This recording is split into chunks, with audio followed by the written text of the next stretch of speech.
Donc là, on est sur le spot mythique du Lord of Tram au Parc des Dos à Barcarès. C'est un super spot pour le big air et c'est aussi un endroit parfait pour tester des nouveaux prototypes comme ce kite.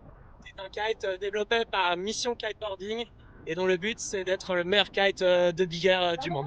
On va aller voir ce que ça vaut sur l'eau.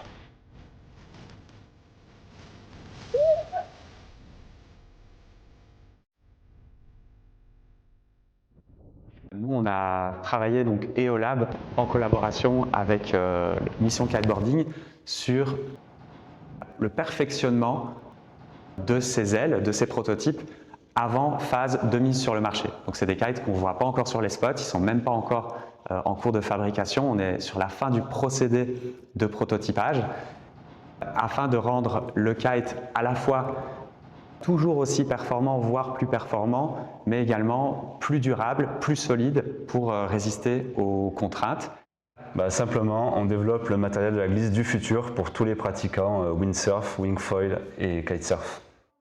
Donc là, en fait, on se trouve dans une pièce qui se trouve à l'intérieur d'une voile assez particulière, une voile de wingfoil, mais avec des caissons à l'intérieur qui font office d'une structure, exactement comme dans une aile d'avion.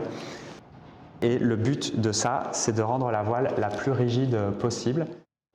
Donc Sam a récupéré la pièce et après on l'a modélisée sur l'ordinateur, on a recréé tout le profil, on est venu découper la pièce au laser, la découpe laser, pour avoir cette pièce parfaite que Sam après a réintégrée à l'intérieur de la wing et on ne voit absolument aucune différence. C'est le but de la manœuvre. Ça. Cette voile sera certainement dans les mains d'un rider qui va courir lors du Mondial du Vent, donc ça permet aussi de pousser très loin les ailes sur lesquelles on travaille. Donc nous, on est très heureux d'avoir ces événements, de pouvoir se rendre sur place et finalement de travailler main dans la main avec toute l'équipe du Mondial du Vent.